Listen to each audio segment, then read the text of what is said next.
কথা ও কাহিনী চ্যানেলের সমস্ত শ্রোতা বন্ধুদের স্বাগত জানাই। আপনাদের সকলের সুস্থতা কামনা করে আজকের গল্পটি শুরু করছি।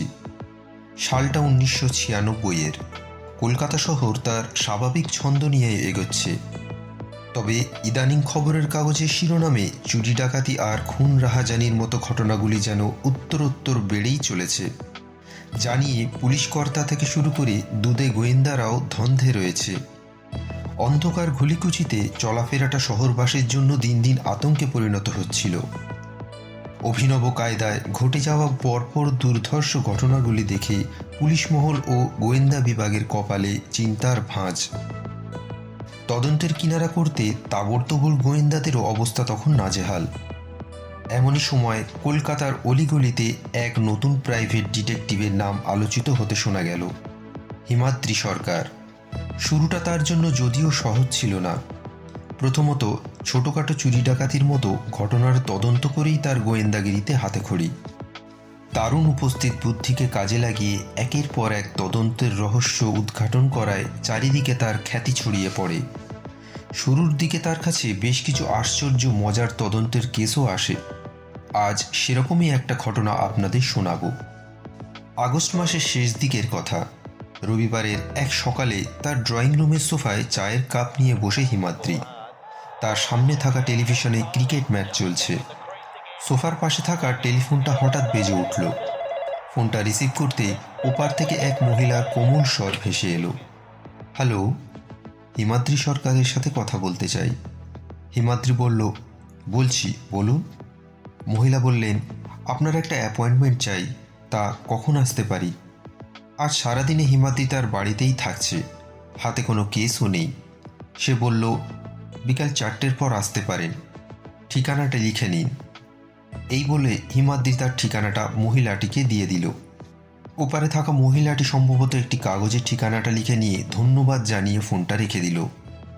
মক্কেলদের এভাবে ফোন আসলে হিমাদ্রির অন্তরটা আত্মতুষ্টিতে ভরে ওঠে। সে বেশ বুঝতে পারছে যে তার সুনামটা চারিদিকে আস্তে আস্তে ছড়িয়ে পড়ছে। তবে এই প্রথম কোনো মহিলা মক্কেল তাকে ফোন করল। ছোটবেলা থেকেই তার ডিটেকটিভ বইয়ের প্রতি তীব্র আসক্তি। বাবা পুলিশ অফিসার। শৈশব থেকেই সে তার পিতাকে দেখেছে অপরাধ জগতের বিরুদ্ধে নিরন্তর লড়াই করতে। কাজেই এক প্রকার পিতার কাছ থেকেই সমাজকে অপরাধ মুক্ত করার অনুপ্রেরণা সে পেয়েছে। দুজনের পেশা আলাদা হলেও লক্ষ্য একটাই, অপরাধীকে ধরাশায়ী করা। তারই কৃতিত্বে এলাকায় চুরিচামারির মতো ছোটোখাটো ঘটনাগুলি আপাতত কমেছে। এ নিয়ে এলাকাবাসী খুশি হলেও চোরেদের অবস্থা কিন্তু বেশ করুণ। একদিন তো রীতিমতো রাস্তায় তাকে জনাদশেক ছিঁচকে চোর ঘিরে ধরে। তবে সেদিন চোরেরা কোনো অঘটন ঘটায়নি। হিমাদ্রির কাছে জোর হাত করে বিশেষ আবেদন করেছিল মাত্র। এই চোরেদের দলটি ছিল বেশ চালাক, কিন্তু হিমাদ্রির কাছে বারবার তাদের চালাকি ধরা খেয়ে যাচ্ছিল। ফলে তাদের চোরা কারবারে হচ্ছিল বিরাট লোকসান। চোরেদের সর্দার হিমাদ্রির কাছে আপিল করল, আপনি যদি এভাবে পেছনে পড়েন তাহলে বউ বাচ্চা নিয়ে কোথায় যাই বলুন? চুরি ছাড়া আর কোনো বিকল্প পথ নেই আমাদের। তাতে হিমাদ্রির অকপট উত্তর ছিল, না না, চুরি করা ছাড়বেন কেন? তাহলে তো আমাদের মতো লোকেদেরও প্রয়োজন শেষ হয়ে যাবে। বরং যেমন চলছে চলুক, ধরা পড়লে একটি রাত কাটিয়ে নেবেন হাজতে, এ আর এমন কি? ওসব পুলিশের সাথে সেটিং থাকলেই হবে। হিমাদ্রির এ ব্যাপারে ব্যঙ্গাত্মক তেতো মন্তব্য শুনে চোরেদেরও চোখ সেদিন কপালে উঠে গিয়েছিল। তারাও বুঝেছিল এর সাথে পারা মুশকিল আছে। দুপুরে খাওয়া দাওয়া সেরে টম ক্ল্যান্সির লেখা the cardinal of the Kremlin নামক উপন্যাসের বইটা হাতে নিয়ে হিমাদ্রি সোফায় লম্বা হয়ে শুয়ে সেটা পড়তে শুরু করলো। বিকাল ঠিক 4:30 নাগাদ দরজার কলিং বেলটা বেজে উঠল। হিমাদ্রি দরজা খুলতেই মাড় দেওয়া মেরুন সুতির শাড়ি পরিহিত এক সুশ্রী যুবতী দাঁড়িয়ে। বছর 30 বয়স, লম্বা কালো চুলগুলো হেয়ার বেল দিয়ে সুন্দর করে ব্যাক ব্রাশ করা। যুবতীটিকে দেখে হিমাদ্রির একটিবার মনে হলো সে তাকে এর আগেও হয়তো কোথাও যেন দেখেছে, কিন্তু তৎক্ষণাৎ সে কিছুই মনে করতে পারল না। দরজায় দাঁড়িয়ে যুবতীটি হিমাদ্রিকে বলল, সকালে ফোন করে অ্যাপয়েন্টমেন্ট নিয়েছিলাম, আপনি কি হিমাদ্রি সরকার? হিমাদ্রি বলল, হ্যাঁ, ভিতরে আসুন। হিমাদ্রি তাকে ভিতরে এনে সোফায় বসালো। যুবতী তার কাঁধে ঝোলানো ব্যাগটা সামনের টেবিলটায় রেখে হিমাদ্রিকে বলল, একটু জল হবে? হিমাদ্রি ফ্রিজ থেকে জলের বোতল বার করে সেটা একটা গ্লাসে ঢেলে সামনে বসা যুবতীটির দিকে বাড়িয়ে দিয়ে নিচে সোফায় বসল। বলুন, আপনাকে কিভাবে সাহায্য করতে পারি? যুবতীটি প্রথমে একটু ইতস্তত করে, তারপর বলতে শুরু করলো, আমার নাম অহনা সেনগুপ্ত, বাড়ি দেশপ্রিয় পার্কে। বর্তমানে সল্টলেকের এক অফিসে কাজ করি। 3 মাস আগে বাড়ি থেকে বিয়ের জন্য প্রস্তাব আসে। ছেলেটিকে আগে চিনতাম না, বাবারই অফিসের এক সহকর্মী পরিচিত। বাবার খুবই পছন্দ হয় ছেলেটিকে। নাম অনিরুদ্ধ চৌধুরী, বনেদি বাড়ির ছেলে। ছেলেটি আমাদের বাড়িতেও আসে। ওর বাবা মা নাকি বর্তমানে ব্যাঙ্গালোরে থাকেন। কলকাতায় তাদের এক বড় ফ্ল্যাট রয়েছে। এক স্টক এক্সচেঞ্জ কোম্পানির অধীনে কাজ করে। একে অপরকে জানতে বিগত 2 মাস ধরে আমরা নানান জায়গায় ডেট করছি। বিয়ের কথাটা 2 পরিবারের মধ্যে পাকাপাকি হয়ে আছে। কিন্তু এই বলে অহনা একটু থামল। বাইরে ঝমঝমিয়ে বৃষ্টি শুরু হয়েছে। তা সমস্যাটা কোথায় হচ্ছে? প্রশ্ন করল হিমাদ্রি। অহনার চোখে মুখে আবার ইতস্তত ভাব। সে বলল, আমি এক স্বাধীন চিন্তাধারার মানুষ। একটা মানুষের সাথে ঘর সংসার শুরু করার আগে তার বিষয়ে সমস্ত খুঁটিনাটি জানাটা আমার একান্ত দরকার। প্রথমে সব ঠিকঠাকই চলছিল। অনিরুদ্ধকেও খুব ক্যাজুয়াল মনে হচ্ছিল আমার। কিন্তু গত 1 সপ্তাহ ধরে ওর হাবভাব একটু আলাদা মনে হতে থাকে। ইদানিং ফোন করে দেখা করতে চাইলে নানা অজুহাতে এড়িয়ে যায়। এরপর থেকে আমার মনে এক সন্দেহের দানা বাঁধতে শুরু করে। কীরকম সন্দেহ? প্রশ্ন করল হিমাদ্রি। সে এক মনে অহনার কথাগুলো শুনে চলেছে। সন্দেহ শব্দটা শুনে সে তার ভুরুদুটো কোঁচকাল। অহনা বলল, জানি না সন্দেহ কতখানি সঠিক, তবে আমার মনে হয় ওর কোনো অন্য মহিলার সাথে সম্পর্ক রয়েছে। এ কথা বলে অহনা আবার থামল। হিমাদ্রি প্রশ্ন করল, তা আপনি কি চান?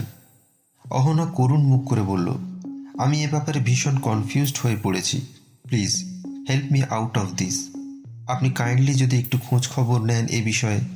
আমি এ ব্যাপারে তেমন কাউকে খুঁজে পাচ্ছি না যে আমাকে পূর্ণ সহযোগিতা করবে।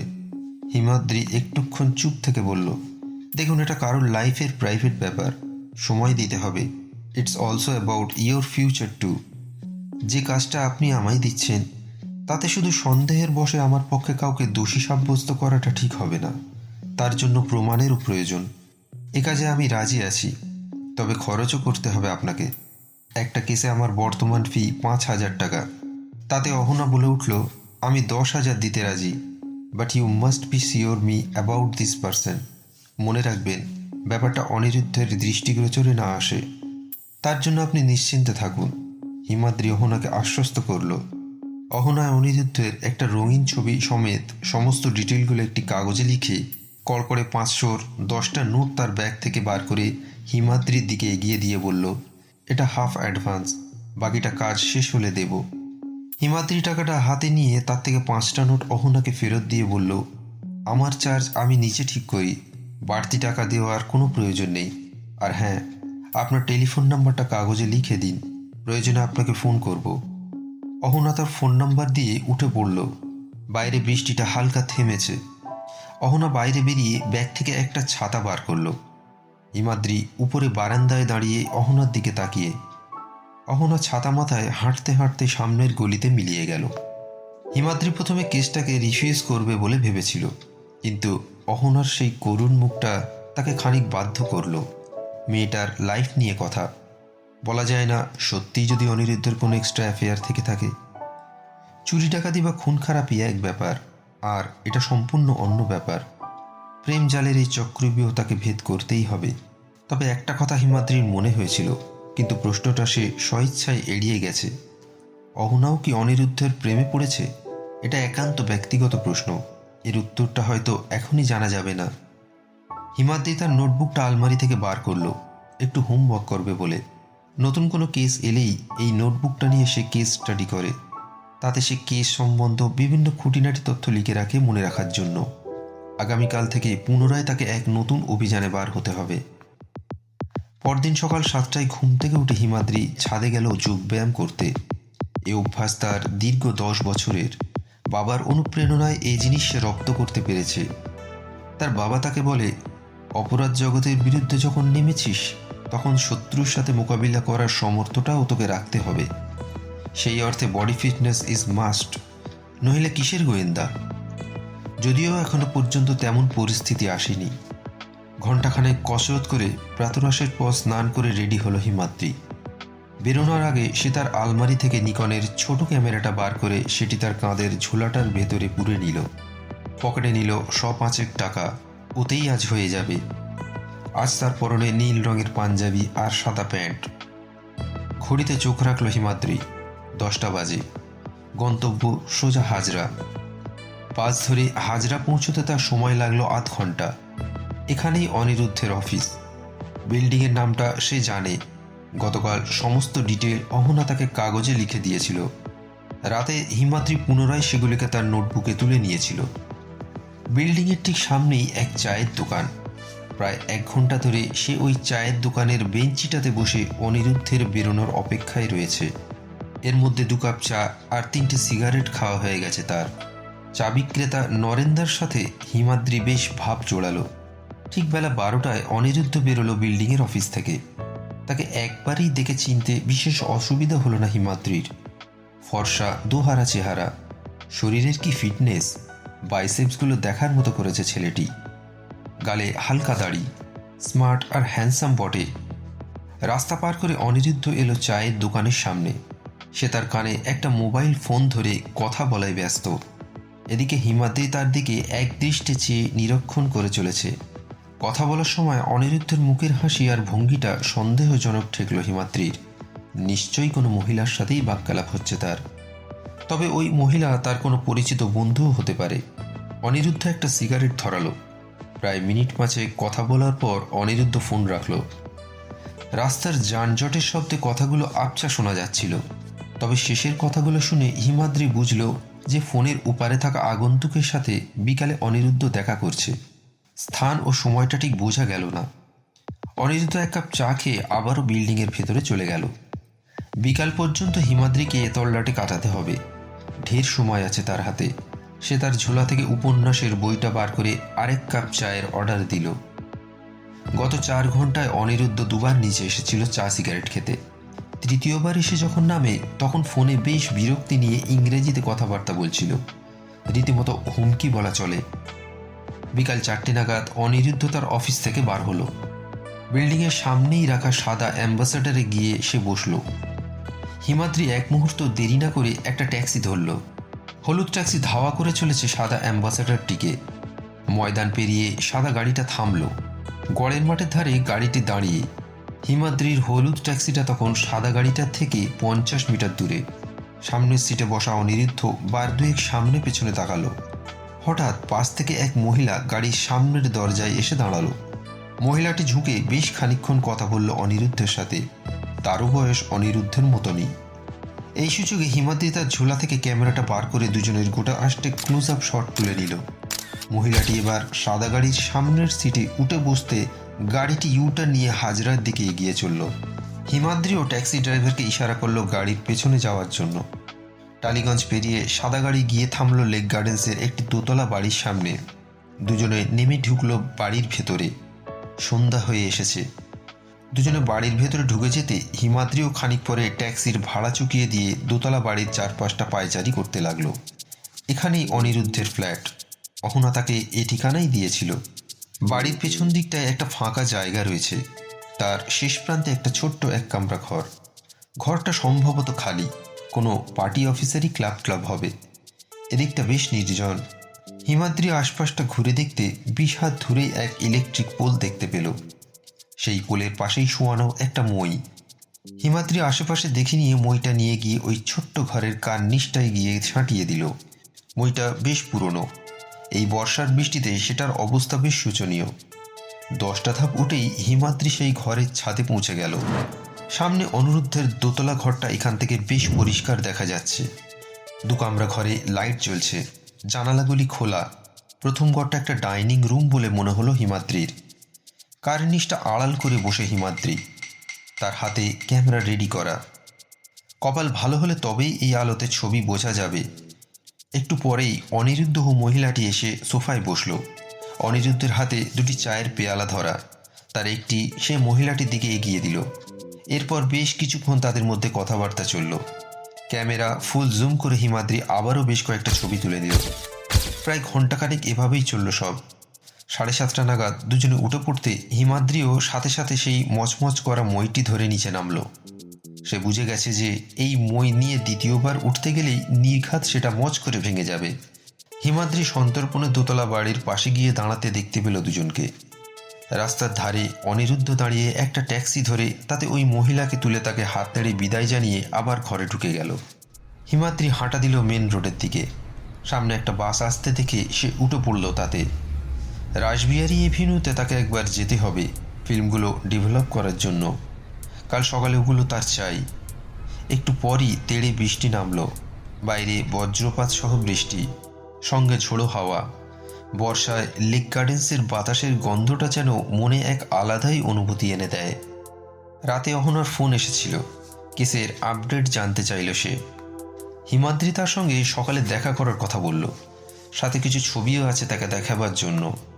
ঠিক হলো আগামীকাল সকাল 10:30টায় দুজনে দেখা করছে কালীঘাট মেট্রো স্টেশনের সামনে।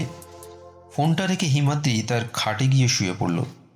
তার মনে বেশ কয়েকটি প্রশ্ন ঘোরাফেরা করছে, যেমন ওই অজ্ঞাত মহিলাটিকে, দ্বিতীয়ত সাদা অ্যাম্বাসেডর গাড়িটির রেজিস্টার নম্বর পশ্চিমবঙ্গের না হয়ে উত্তরপ্রদেশের কেন, তৃতীয়ত চায়ের দোকানে যখন অনিরুদ্ধ তার কাছে আসে হিমাদ্রি তার মুখের ডান পাশে একটা হালকা ছোট্ট আঁচড়ের টাটকা দাগ দেখতে পায়। সম্ভবত নোকের আঁচড়েই অমন দাগ সৃষ্টি হয়। কোনো মহিলার সাথে কি ওর ধস্তাধস্তি হয়েছিল? দাগটা যদিও গালের হালকা দাড়ির আড়ালে সচরাচর বোঝা মুশকিল, কিন্তু সেটা হিমাদ্রির মতো ডিটেকটিভের চোখ এড়ানো এত সোজা নয়। অহনা সেনগুপ্ত এই অনিরুদ্ধ বাবুটিকে যত সাদাসিধে ভাবছেন ঠিক ততটা সাদাসিধে মনে হলো না হিমাদ্রি সরকারের। ঘড়িতে রাত 12টা বাজে। হিমাদ্রি তার চোখ দুটো বুঝল। কাল সকালে তার অনেক কাজ। সকালে তারা দুজনে দেখা করলো কালীঘাট মেট্রোর ঠিক সামনে। রাস্তায় লোকজনের ভিড়। একটু নিরিবিলি জায়গায় তারা বসবে বলে পাশেরই এক ক্যাফেতে দুজনে গিয়ে উঠল। অহনা 2 কাপ কফি অর্ডার করলো। হিমাদ্রি তার কাঁধের ঝোলা থেকে একটা খাম বার করে তার থেকে গতকালের তোলা সমস্ত ছবিগুলো অহনাকে দেখালো। মহিলাটিকে চেনেন আপনি? আগে দেখেছেন কখনো? অহনা ছবিগুলোকে ভালো করে দেখে নিয়ে বলল, না, আমি একে চিনি না। অহনা এক দৃষ্টে তাকিয়ে ছবিগুলোর দিকে, চোখে মুখে রাগান্বিত ভাব। একটি ওয়েটার এসে তাদের সামনে গরম কফি দিয়ে গেছে। অহনা বলল, তা আপনি কি সিদ্ধান্তে পৌঁছালেন? হিমাদ্রি তার গরম কফির পেয়ালায় চুমুক দিয়ে বলল, দুজনের মধ্যে ঠিক কেমন সম্পর্ক রয়েছে তা আমার কাছে এখনো স্পষ্ট নয়। ছবি দেখে আপনি যতটা বুঝলেন ঠিক ততটাই আমি বুঝতে পারছি। হতে পারে এরা একে অপরের ভালো বন্ধু, অথবা দুজনে যদি কোনো সম্পর্কে লিপ্ত থাকে তাহলে সেটা জানতে আমাকে আরও 2 দিন সময় দিতে হবে। অহনা মাথা নাড়ল। ঠিক আছে, নিন সময়। তবে ছবির চাইতে আমি তাদের একটিবার সামনে থেকে দেখতে চাই, নিজের চোখে। ছবি দেখে I am not satisfied 100%। Himadri তাতে বলল, রিস্ক আছে কিন্তু। আমরা হলাম প্রফেশনাল, আপনি রেগুলার পার্সন। পরিস্থিতি হিসাবে আমাদের কাজ করতে হয়। সেখানে আপনাকে নিয়ে কোনো বিপত্তি ঘটলে তার দায় আপনিই হবেন কিন্তু। অহনা নাছোড় বান্দা। সে বলে উঠল, তা হোক, সত্যটা এবার নিজের চোখেই দেখে ছাড়ব। আজ অহনাকে খানিকটা অন্য মেজাজে দেখল হিমাদ্রি। গত 2 দিন আগে পর্যন্ত যে অনিরুদ্ধের প্রতি তার গভীর টানটা ছিল, ধীরে ধীরে সেটা কেটে গিয়ে এক অন্য অহনার রূপ সামনে ধরা দিচ্ছে। হিমাদ্রি মাথাটা নিচু করে তার 2 আঙুল দিয়ে কপালটা ঘষতে ঘষতে বলল, ঠিক আছে, যেটা আপনার ইচ্ছা। আমি ফোন করলেই আপনাকে তৎক্ষণাৎ চলে আসতে হবে তাহলে? অহনা বলল, বেশ, তাই হবে। আমি আপনার ফোনের অপেক্ষায় থাকব। কথা শেষ হতে দুজনে উঠে পড়ল। হিমাদ্রি হাঁটা দিল বাস স্টপের দিকে। সে এখনই একবার অনিরুদ্ধের অফিসে যেতে চায়। হাজরায় পৌঁছে হিমাদ্রি অনিরুদ্ধের অফিসের একেবারে উপরের তলায় চলে গেল। একজন কেরানির সাথে কিছু কথা বলে সে আবারও নিচে নেমে এলো। সামনে থাকা একটা পাবলিক টেলিফোন বুথ থেকে হিমাদ্রি তার পরিচিত এক ট্রাফিক সার্জেন্টকে ফোন করলো। এ লাইনে কাজ করতে গেলে মোটামুটি পুলিশ ডিপার্টমেন্টের সাথে ভালো যোগসাযোগ রাখতেই হয়। তাছাড়া হিমাদ্রি তার বাবার সৌজন্যে পুলিশ মহলে এখন বেশ ভালোই পরিচিত। এমনও কয়েকটি গুরুত্বপূর্ণ কেসে হিমাদ্রি পুলিশকে উপযুক্ত পরিস্থিতিতে টিপ দিয়ে সাহায্য করেছে। ফলে রিটার্ন হেল্প পাওয়াটা তার জন্য বাঞ্ছনীয়। ফোনে কথা বলা শেষ হলে হিমাদ্রি তার ঘড়িতে চোখ বোলালো। সময় দুপুর 12:30। আজও সারাটা দিন তাকে এখানেই কাটাতে হবে। বেশ কয়েকটি চাঞ্চল্যকর তত্ত্ব তার হাতে আসতে চলেছে। অনিরুদ্ধ আজ অফিসে আসলো বেলা 2টোয়, তার সেই সাদা অ্যাম্বাসাডারে করে। গাড়ি লক করে চাবির রিংটা তর্জনী দিয়ে ঘোরাতে ঘোরাতে সে উপরে উঠে গেল। হিমাদ্রি বার দুয়েক পিসিওতে গিয়ে 3-4টি ফোন কল করলো। বিকাল তখন 4টে বাজে। হিমাদ্রি চায়ের দোকানে বসে উপন্যাসের বইটি পড়ছিল, তার ডান হাতে জ্বলন্ত সিগারেট। হঠাৎ গতকালকে অনিরুদ্ধের সাথে থাকা সেই মহিলাটির আবির্ভাব। সে সিঁড়ি ধরে সোজা উপরে উঠে গেল। হিমাদ্রি তার বই পড়া বন্ধ করে ছুটে গেল সামনের পিসিওটির দিকে। অহনাকে খবরটা দিতে হবে। হিমাদ্রি তাকে ফোন করে বলল অনিরুদ্ধের অফিসে আসতে। আধ ঘন্টা পর অনিরুদ্ধ আর সেই মহিলাটি বিল্ডিং থেকে নিচে নামল। হিমাদ্রি দূর থেকেই তাদের দুজনকে অনুসরণ করছে। নিচে নেমে দুজনেই গাড়িতে গিয়ে উঠল। গাড়িটা স্টার্ট দিয়ে সামনের মোড় থেকে বাম দিকে ঘুরে গেল। এর খানিক বাদেই অহনার আগমন। সে যে ট্যাক্সি ধরে এখানে এসেছিল সেটাতেই হিমাদ্রি উঠে বসল। হিমাদ্রি ড্রাইভারকে সোজা লেক গার্ডেন্স যেতে বলল। গাড়ি খানিক এগোতেই অহনা প্রশ্ন করল, আমরা কি অনিরুদ্ধের ফ্ল্যাটে যাচ্ছি? হিমাদ্রির চোখ রাস্তার দিকে। সে সেদিকে চেয়ে থেকেই বলল, হ্যাঁ, সম্ভবত তাকে ওখানেই পাবো। ছবিতে যে মহিলাটিকে দেখলেন সেও আছে তার সাথে। আশা করছি আগামীকাল সন্ধ্যার মধ্যেই অনিরুদ্ধর বিষয়ে সমস্ত ফাইনাল রিপোর্ট আপনাকে দিয়ে দেব। কয়েকটা বিষয় কনফার্মেশন পাবো কাল সকালেই, তাই আপাতত অনিরুদ্ধ বাবুর থেকে দূরেই থাকবেন। He is not a safe person. Ahana স্তব্ধ হয়ে কথাগুলো শুনছে। বাইরে আকাশ মেঘলা হয়ে এসেছে। লেক গার্ডেন্স পেরিয়ে হিমাদ্রিদের হলুদ ট্যাক্সিটা অনিরুদ্ধদের বাড়ির কাছাকাছি পৌঁছাতে দূর থেকেই হিমাদ্রি ড্রাইভারকে গাড়ি থামাতে বলল। দোতলা বাড়ির সামনেই সাদা অ্যাম্বাসাডার দাঁড়িয়ে, অর্থাৎ অনিরুদ্ধ তার বাড়িতেই রয়েছে। দুজনে নামলো ট্যাক্সি থেকে। কয়েক পা এগোতেই শুরু হলো ফোঁটা ফোঁটা বৃষ্টি। সামনে কোনো আশ্রয় না থাকায় অহনা ব্যাগ থেকে তার ছাতাটা বার করল। হিমাদ্রিকে বৃষ্টিতে ভিজতে দেখে অহনা তাকে ছাতার ভেতরে আসতে বলল। হিমাদ্রি সংকোচ করছে দেখে অহনা তাকে বলল, ইফ ইউ ডোন্ট মাইন্ড, এ বৃষ্টিতে ভিজলে শরীর খারাপ করবে, চলে আসুন। বৃষ্টিটা আর একটু ঝেঁপে এলো। হিমাদ্রি বাধ্য ছেলের মতো অহনার ছাতার তলায় এসে মাথাটা ঢাকল। দুজনে এক ছাতার তলায় আসতেই আকাশে বিদ্যুতের একটা ঝলকানি খেলে গেল, সঙ্গে মৃদু বজ্রপাতের শব্দ। সারি সারি গাছের তলা দিয়ে দুজনে গুটি পায়ে হেঁটে চলেছে অনিরুদ্ধের বাড়ির পেছন দিকটায়। এতক্ষণের গম্ভীর পরিস্থিতির ভাবটায় যেন একটু তাল কাটল। বৃষ্টিতে এভাবে ছাতার তলায় দুটি যুগল একসঙ্গে যেতে দেখলে হয়তো কোনো কবি তার কবিতার ছন্দে এই মুহূর্তটাকে নির্ঘাত লিখে ফেলত।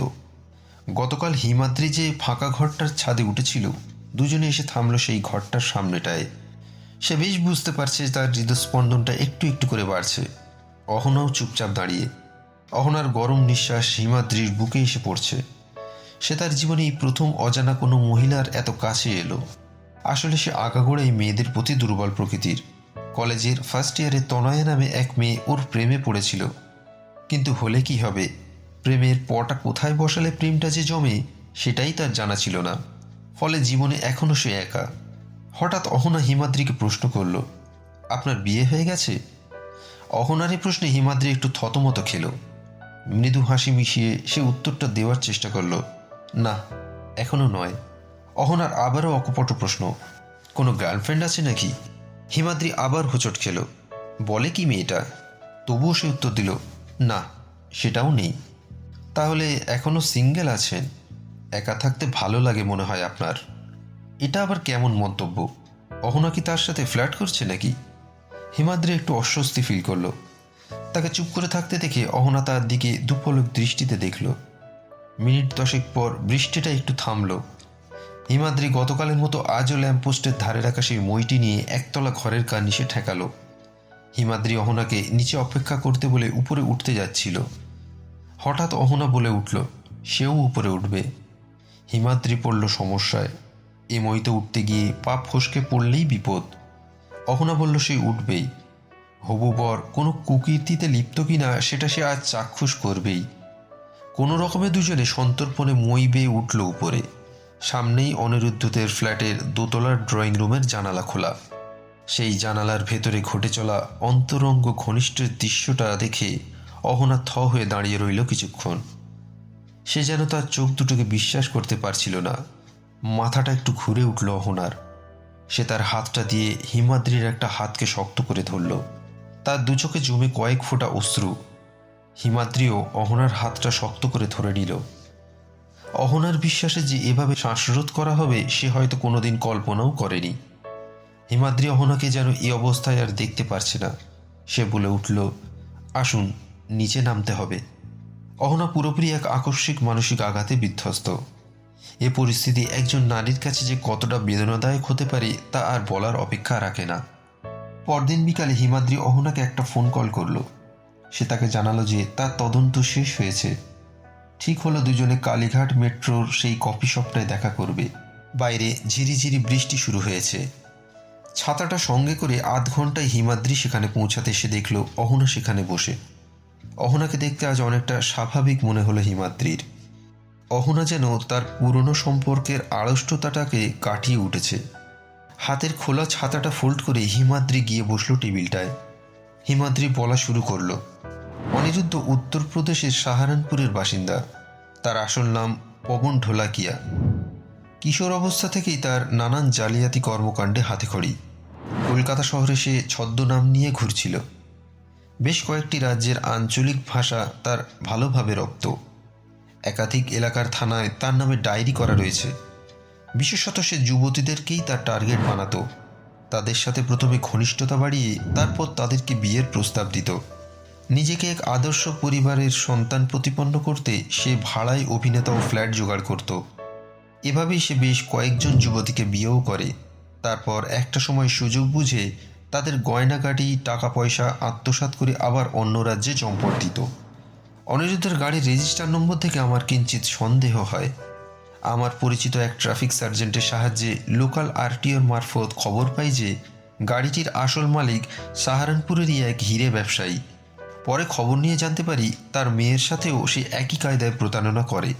সেখান থেকেও সে বেশ কিছু নগদ সহ গয়নাগাটি আর গাড়িটি নিয়ে উধাও হয়ে এ রাজ্যে আসে। গাড়িটিকেও বিক্রি করার মতলবে ছিল সে। এখানে এসেও সে বেশ কয়েকটি মহিলাকে তার শিকার বানায়। তার মধ্যে আপনিও একজন। মহিলাদের প্রতি তার তীব্র আসক্তি তাকে নিজের ফাঁদে ফেলে। ছবিতে থাকা মহিলাটির সাথেও সম্পর্কে জড়িয়ে পড়ে সে। আরেক নতুন মহিলার সাথে দিন কতক আগেই তার অফিসের সামনে তুমুল গণ্ডগোল বাঁধে, এমনকি ধস্তাধস্তি পর্যন্ত হয়।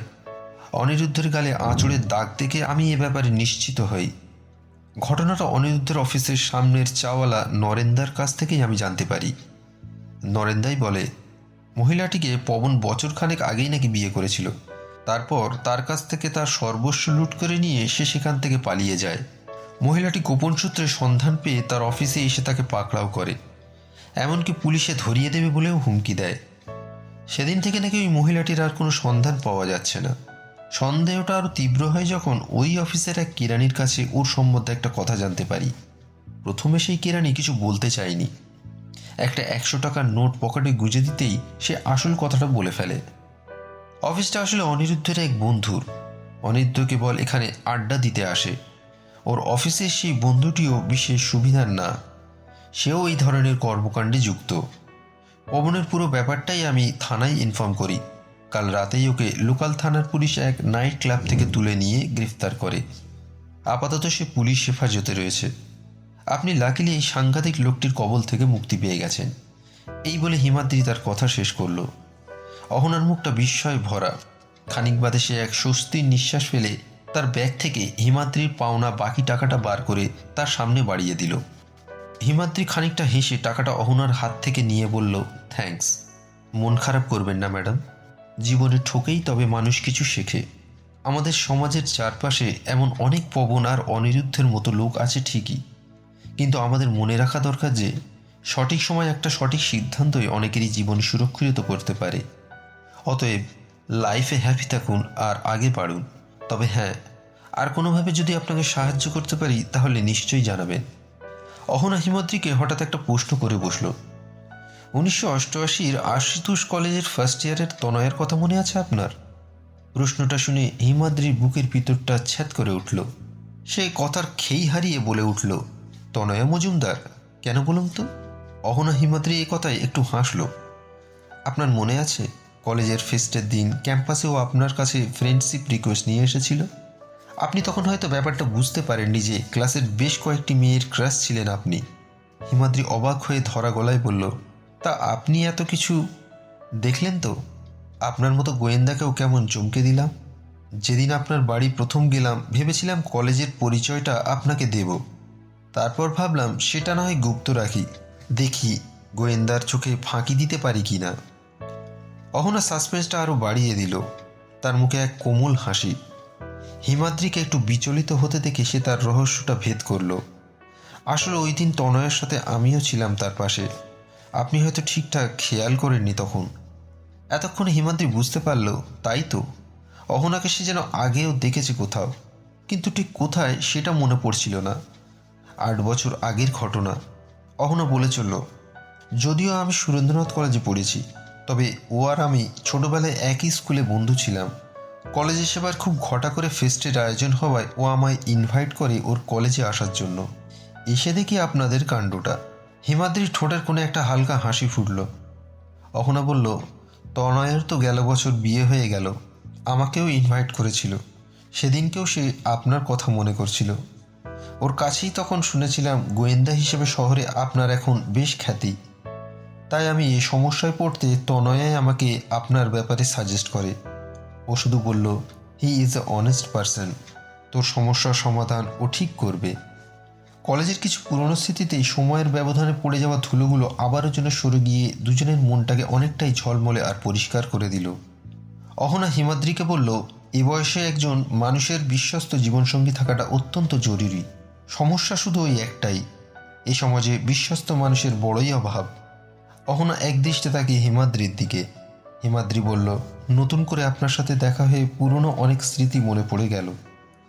ঘড়িতে সময় 6:45। হিমাদ্রির একটা নতুন কেস এসেছে আজ সকালেই।